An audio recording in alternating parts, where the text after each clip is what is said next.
How you doing? My name's Danny, and God's been putting it on my heart. He's been wanting me to tell my life story and what led me to God and everything. And I've been through a lot, but He's just been putting it on my heart that He wants me to tell my story. And so I figured I started with this recording. This is the first time I'm ever telling it.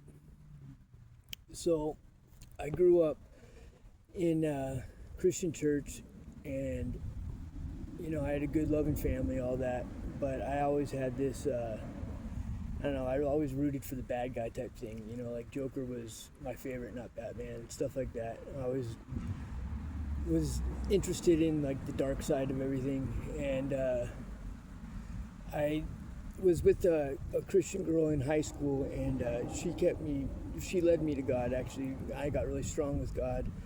I had been saved when I was young, but never really deep into it. But she actually kind of got me into that in high school, and I was doing good. But I always had this inner desire. I wanted to go party and do all that kind of stuff. And so when we broke up, I got into drugs. I grew up. I was always doing graffiti, and I was skateboarding a lot and stuff until I met her. Then all my time was just interested in her, but. So with my people I did graffiti with and stuff, I started using and dabbling in all sorts of drugs, going to strip clubs, all that kind of stuff all the time. Until this one girl I knew, she was a good friend of mine, and she got murdered, and she got stabbed 27 times in the back of the neck, and that totally, rocked my world. It changed me, and so I quit. And I mean, stuff I experienced even on the way to her funeral was like, I went through all these different tests that God was, testing me with, for wisdom, knowledge, peace, patience, love, strength, endurance, goodness, kindness, humbleness, purity, self-control, focus, maturity, hope, and joy. And I may have repeated some of those, I don't know, it's been a long time, but anyways, and so I quit using everything. I even quit smoking cigarettes, and then slowly I started getting back into it little by little. And I would be like, first it was smoking weed, and I justified that and everything, and then using a little bit more. But then I had this relationship. It was the first girl I feel that I really was in love with, and I made her like my idol and everything. And I noticed, because I had hurt my back at work, I noticed that when I took Vicodin and stuff like that, I wouldn't be chasing her as hard, and I'd be able to kick back because I felt like I was just too much, being like a clingy type or something, But when I started using, I noticed that she would start chasing me because I'd be able to chill and kick back. And so at that time, somebody had given me a bottle of Oxycontin, the ones back in the day, the 80s. And I didn't even know what they were or anything, And so I started taking those, and I was like, wow, these are a lot more potent than Vicodin, So I got into taking those, and for like a year, that bottle lasted me, but slowly I started needing more and more. And then I tried quitting it, because I found out how expensive it was when I ran out. And so I tried quitting, and I was kicking, but I didn't even know what kicking was.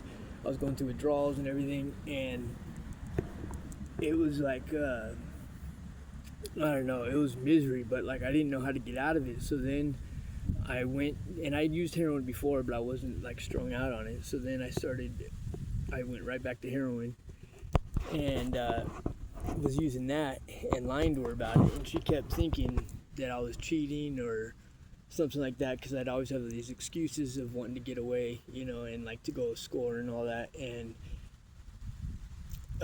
so I remember telling my mom had known I was strung out, but I told my mom that I wanted to tell her, and she was like, don't do it, because she's the word heroin addict to somebody like that, it's it's a scary thing. But I didn't listen to her, because I'm like, oh, she'll be relieved that I'm coming to her for help, and then I'm telling her the truth and I'm not cheating. So I told her, and bad idea. She ended up, she broke up with me, and I remember that day because I was so crushed.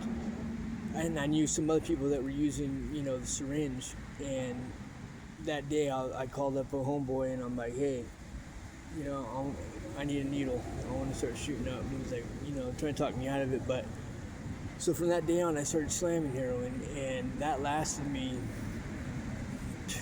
20 years, and until fentanyl came around. I'm 41 now. That was back in my early 20s.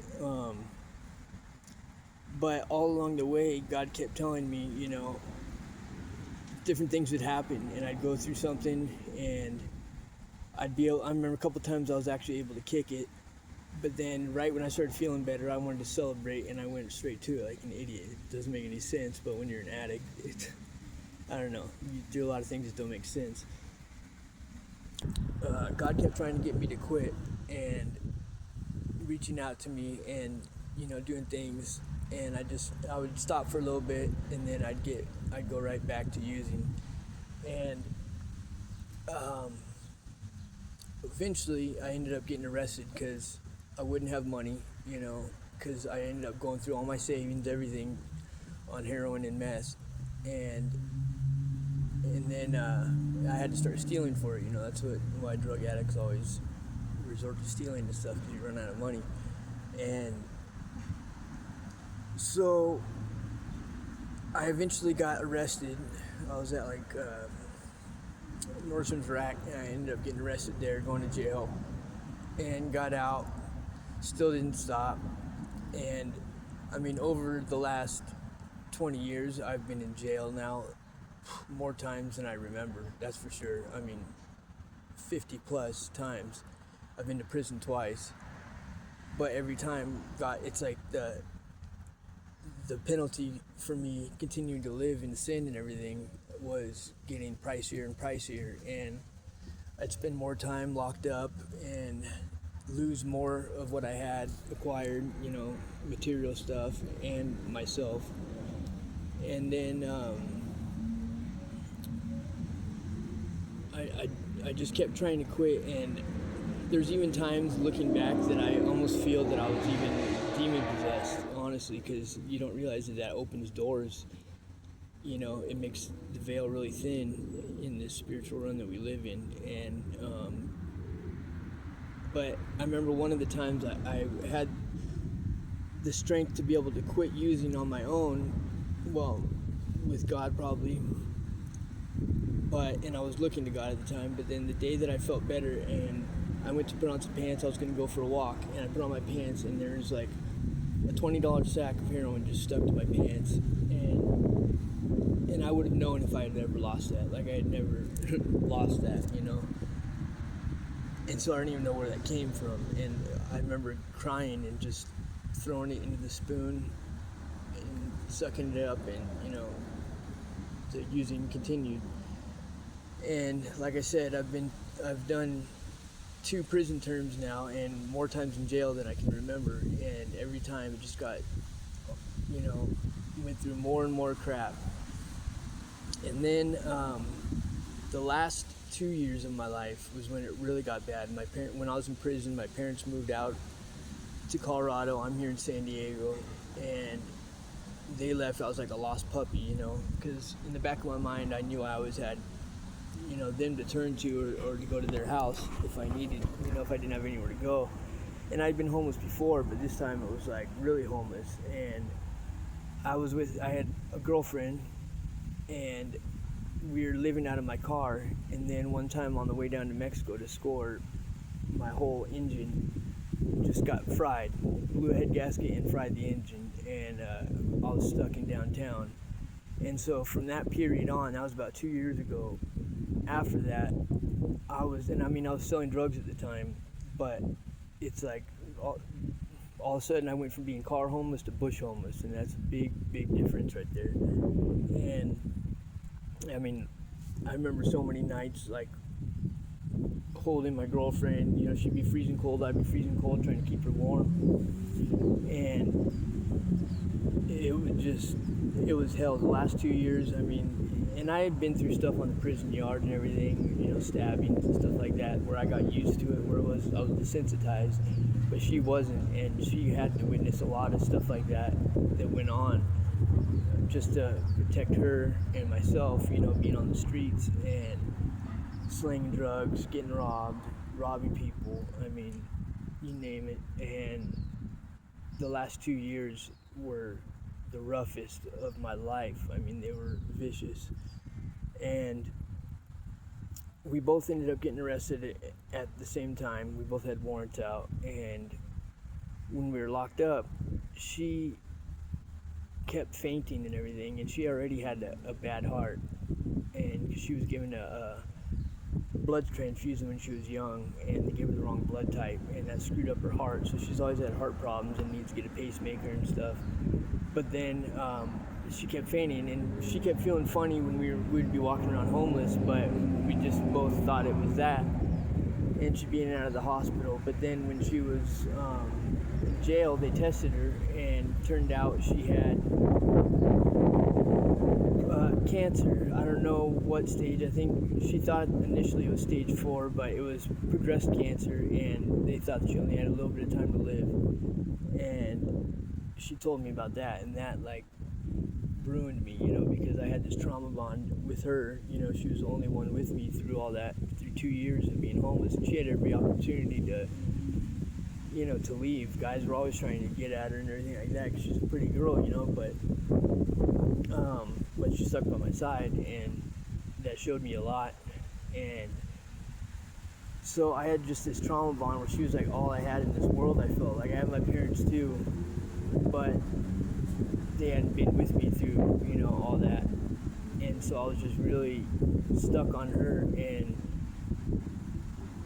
And I had promised her by this time, because my second prison term, when I went in, everybody was using heroin, but when I get out, everyone was using fentanyl. And I remember people complaining about their heroin being cut with fentanyl before, but it didn't make sense to me. But it became where heroin was too hard to even find,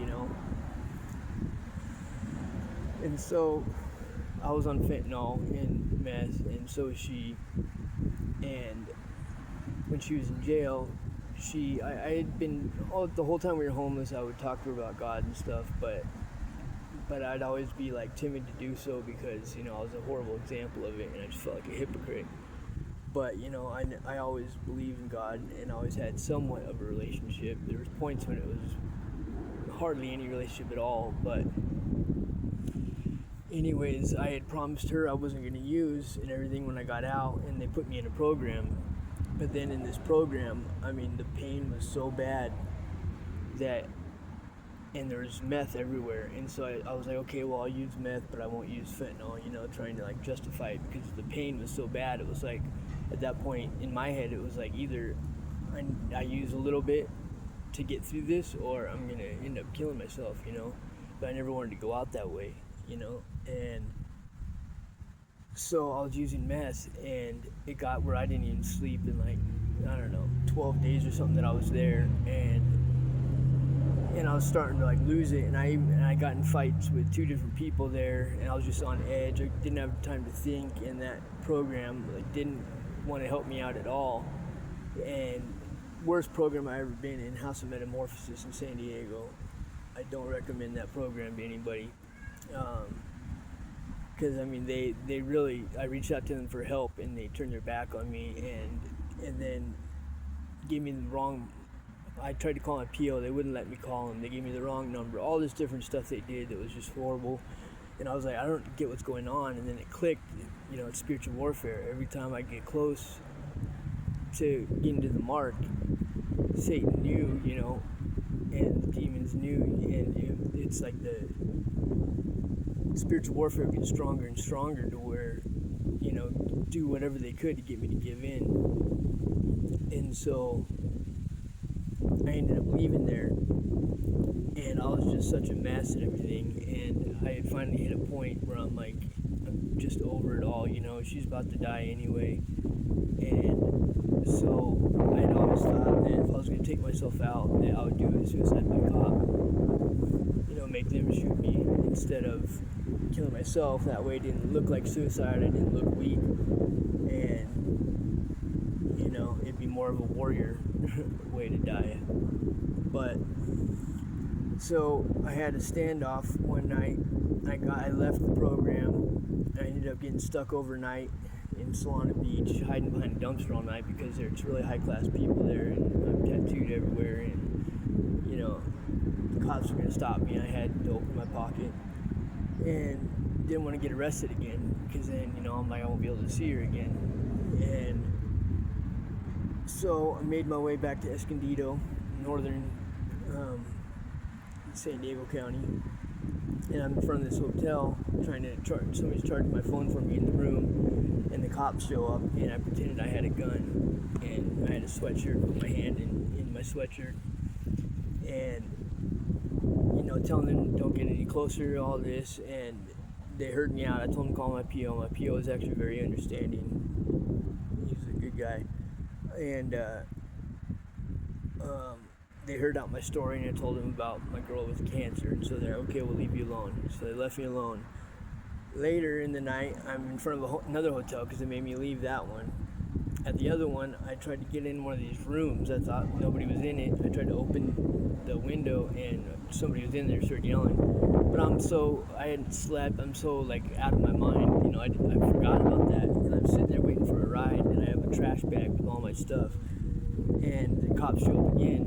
This time, I do the same thing. I put my hand in my sweatshirt and tell them not to get any closer, and they start setting up like SWAT gear. And this time, they're like not backing down, you know. And I'm like telling them, call my PO, talk to the other officers earlier in the night, you know. I already went through this, blah blah. Told them my story and everything, and they still weren't backing down. And I mean, they're setting up their tripods with, you know, assault rifles and stuff like that. And so I have my hand in my sweatshirt like this, and I say a quick prayer, you know, and I pull my hand out like this, pointing at them. It seemed like a long time, but really it was probably like half a second that after I pulled it out, boom, they shoot me in the leg. I take off running, and then they shoot me with 2 tasers in the stomach and try zapping me, you know.